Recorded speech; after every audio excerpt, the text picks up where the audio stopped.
This is called the Handkerchief, and it's from China.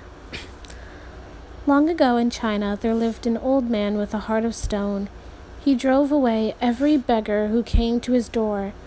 The old man and his wife lived by themselves, for they had no children, nor did they have servants because the old man hated to pay anyone.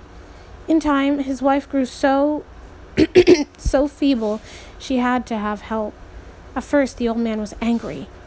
"Why can't you do what you have always done?" he grumbled, but his wife couldn't manage no matter how hard she tried.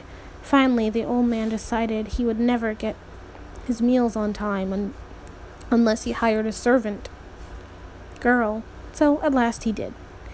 The girl tried her best to serve her master faithfully, but she soon found that nothing she did pleased the old man. The crack of his whip was heard throughout the house, and night after night he beat the girl so badly that she fell asleep crying.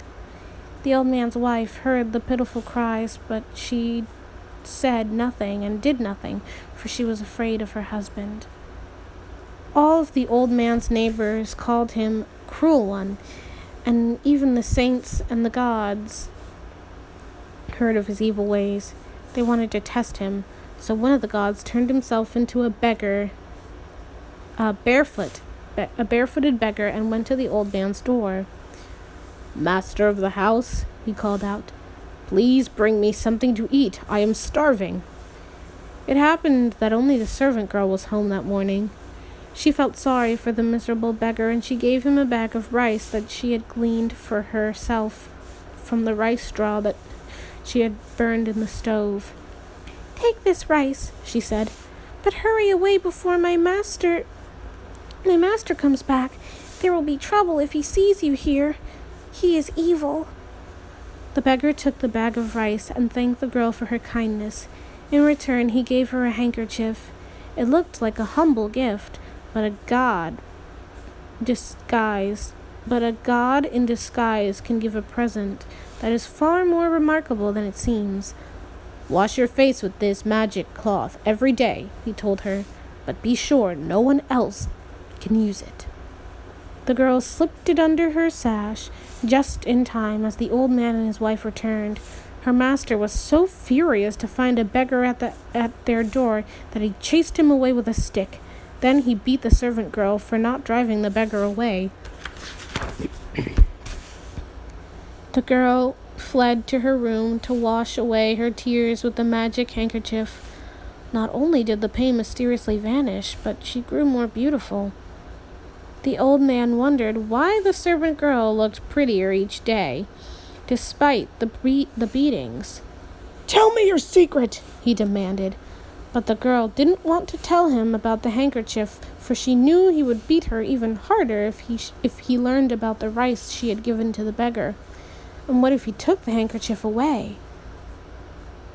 The girl endured her beatings silently, but one day she forgot, and pulled forth the soothing handkerchief while her master's eyes were still upon her. He tore it out of her hand and insisted that she tell him everything.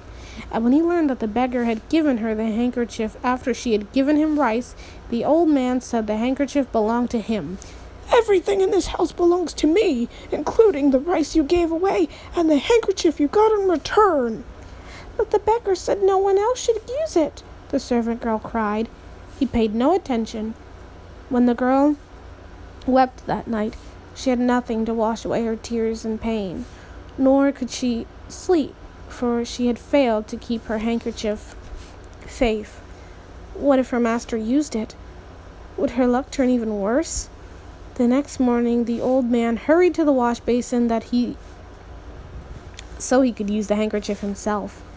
He wanted his looks to improve as much as the servant girl's, so he washed his face repeatedly. But each time he did and used the magic handkerchief, but each time he lowered the magic handkerchief, his wife's eyes opened wider.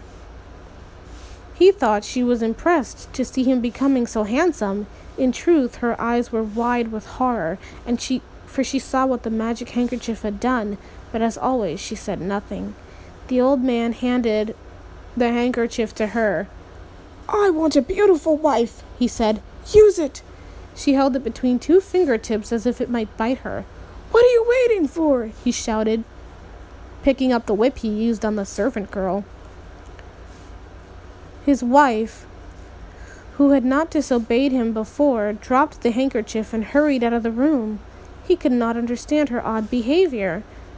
But when he stopped to pick up the handkerchief, he saw before him a clawed and hairy hand. He rushed to the mirror. Staring back at him was a strange beast with bloodshot eyes, sharp fangs, and matted hair.